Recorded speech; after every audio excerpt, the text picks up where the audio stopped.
পাতাটার নাম মনে হয় ঘেটকুল পাতা। আমি তো এই নামেই চিনি, তোমরা কে কী নামে চেনো এই পাতাটাকে অবশ্যই জানিও। এই পাতাটা আজকে রান্না হবে আমাদের, তো সেই জন্য মা সকাল সকালে পাতাটা কেটে রেডি করে নিয়েছে।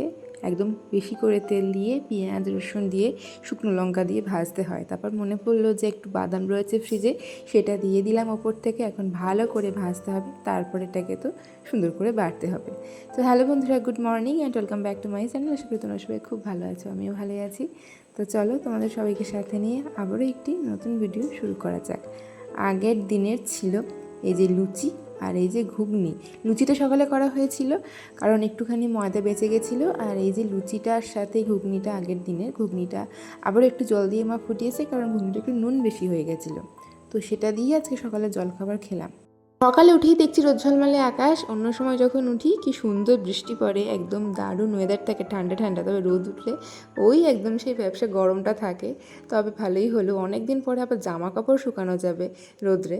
আর এই যে শাকটাকে মা ভালো করে ভাজছে, কারণ যত ভালো করে ভাজা হবে ততই কম গাল চুলকাবে, কারণ এই পাতাটাতে না একটু গাল চুলকায়। দেখতে পাচ্ছ শাড়িটা একদমই সাদা, আর এরকম সাদা শাড়িটা না কেমন একটা বেশ লাগছে দেখতে। তার সাথে যদি একটু লাল দিয়ে কিছু কাজ করা যায় তখন শাড়িটা পরলে অনেক সুন্দর লাগবে। এটা সেয়শ্রীর শাড়ি, আমার কাছে ছিল কদিন ধরেই। তো সেয়শ্রী বলেছিল সাদার উপরে কিছু একটা কাজ করে দিতে, যাতে লালের সাথে আর সাদার সাথে কম্বিনেশনটা খুব ভালো হয়, কারণ সাদার সাথে তো লালটাই বেশি মানায়, তাই না? যাতে সাদা সেই মানে একদম ফাঁকা ফাঁকা ভাবটা না থাকে, সেই জন্যই বোন ফেব্রিক দিয়ে লালের উপরে সুন্দর ডিজাইন করছে শাড়িটাতে। তোমাদের সাথে আমি অবশ্যই শেয়ার করব পরে, যখন সবটা কমপ্লিট হয়ে যাবে। শাড়ির কাজ তো টাইম লাগে করতে।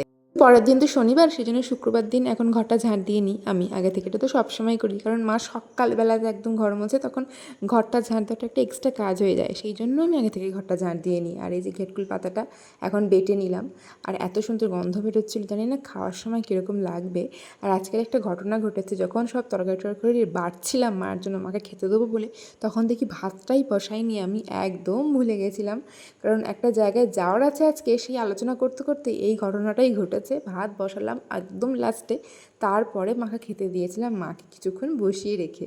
আজকে স্নান করার পরে অনেকটা ভালো রোদ ছিল, তবে আমি যখন স্নান করছিলাম তখন দেখি একটু একটু বৃষ্টি পড়েছে, তবে তার মধ্যে আবারও রোদ উঠে গেছে। চুলটা ভালো করে একটু শুকিয়ে নিচ্ছিলাম, অনেক দিন পর এরকম একটু রোদ পেয়েছিলাম।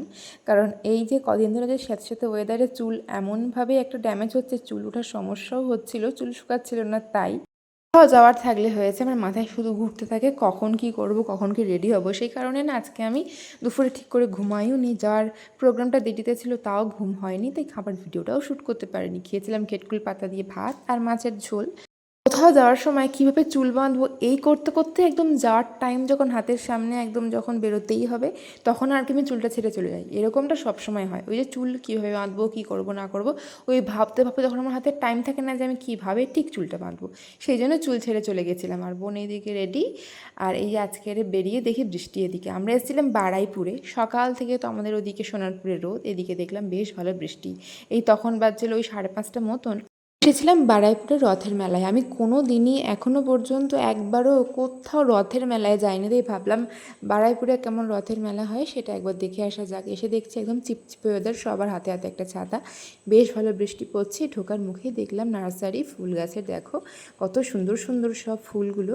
এখানে সব রকম ভ্যারাইটি সব ফুল গাছ রয়েছে। রথের মেলায় এই কাদা কাদা অবস্থাতেই ঘুরতে ভালো লাগে। তো এই সময়টা যেহেতু বর্ষাকাল থাকে, সেই জন্য তো বৃষ্টি হবে, সেই জন্য মেলার এই অবস্থা।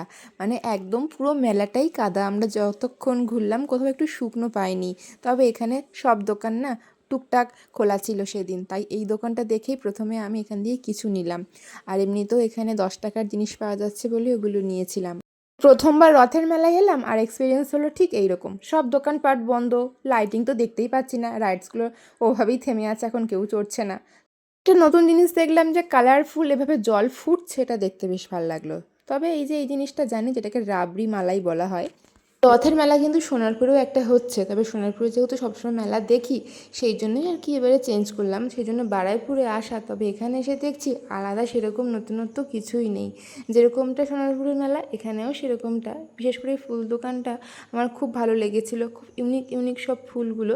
তবে এখন কি কিনবো বলো, এখন সেভাবে রাখার জায়গা নেই, সাজানোর মতন মানে সেরকম স্পেস নেই। সেই জন্য ভাবলাম বাড়ি করি, তারপরে আর কি সুন্দর সুন্দর জিনিস কিনে সাজানো যাবে। জগন্নাথ, সুভদ্রা, বলরাম কি সুন্দর আলাদা আলাদা করে বিক্রি হচ্ছে। রথের মেলায় এই দোকানটা থাকবে না, এটা তো হতেই পারে না। তো এরকম একটা দোকান দেখে আমি খুব সুন্দরভাবে সব কিছু খুঁটিয়ে খুঁটিয়ে দেখছিলাম। জিনিসগুলো খুব সুন্দর, মাটির মানে পোড়া মাটির ঠাকুরও রয়েছে।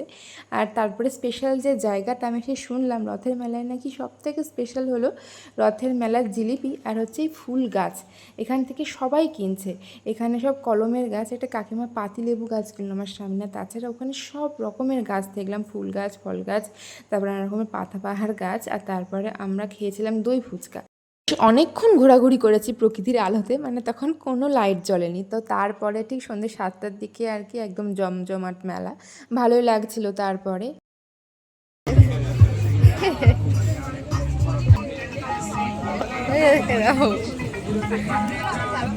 হাই করে দাও তো ক্যামেরাতে, হাই করে দাও, টাটা করে দাও, টাটা টাটা। দোকানে মোমো অর্ডার করতে করতে আমার বাচ্চাটার সাথে কথা বলা, আর আমার সাথে খুব কথা বলছিল, ওই জন্য আমি একটু ক্যামেরাবন্দি করেছিলাম। তো মোমো টোমো খেয়ে তারপর আইসক্রিম খেতে খেতে বাড়ি ফিরছিলাম। মেলায় ঘুরে ঘুরে অনেক কিছুই কিনেছি, টুকটাক আর কি, খুব বেশি কিছু কেনাকাটা করিনি। তবে তোমাদেরকে বাড়িতে গিয়ে দেখাবো। যখন ফিরছিলাম তখন ট্রেন একদম ফাঁকা ছিল, তবে যখন আসছিলাম বারাইপুরে তখনই 4:30 নাগাদ বাজছিল। তো তখন ট্রেনে না ভীষণ ভিড় ছিল। তো তারপরে এসে এত ক্লান্ত হয়ে গেছি, তারপরে সোজা খেতে বসে গেছিলাম। রাতে যা টুকটাক খেয়েছিলাম পেট তো ভরেছিল। তারপরে এই মোগলাই খেয়ে আমার আর কিচ্ছু খেতে ভালো লাগেনি। রাত্রে একদম কোনো রকম ভাত তো খাইনি, এই মোগলাই খেয়েই রাত্রের ডিনারটা কমপ্লিট করেছিলাম। মোগলাইটা কিন্তু বেশ ভালো ছিল। তার সাথে আরও ভালো লাগলো আমার আলুর তরকারি, কারণ আমার আলু আর পেঁয়াজ এই দুটো জিনিস এত ভালো লাগে যে স্যালাড তো আমি খাই, তার উপরে কোনো আলুর তরকারি থাকলে কেউ না খেলেও সেটা আমি খেয়ে নিই। আর এটা দেখো মেলা থেকে কিনেছিলাম এই ধার ছুরিটা, যেটাতে আমি সঙ্গে সঙ্গে হাত কেটেছি। সেই এটার দাম 120 টাকা নিয়েছে। এটা সবজি কাটার জন্য নিয়েছি। এক প্যাকেট ছোটো ছোটো টিপের কৌটো নিয়েছি, একটা কানের দুল নিয়েছি বোনের জন্য, আর লিপস্টিকটা নিয়েছি। এটার দাম মাত্র 20 টাকা নিয়েছে। এত সফট একটা কালার, এটা ভিডিও করার জন্য স্পেশালি আমি নিয়েছি। আর এই কাটারটা দেখছি, কাটারের প্যাকেটটা মাত্র 6 টাকা নিয়েছে। আর এই 20 টাকা দামের রোজ ওয়াটারটা নিয়েছি, এটা আমার ভিডিওর কাজে লাগবে। ছোট টিপের বাক্সটা দেখলে ওটার দামও মাত্র 6 টাকা। তারপরে এইসব টুকটাক জিনিস নিয়েছি। দেখো এই পুতুলটা কি সুন্দর সফট।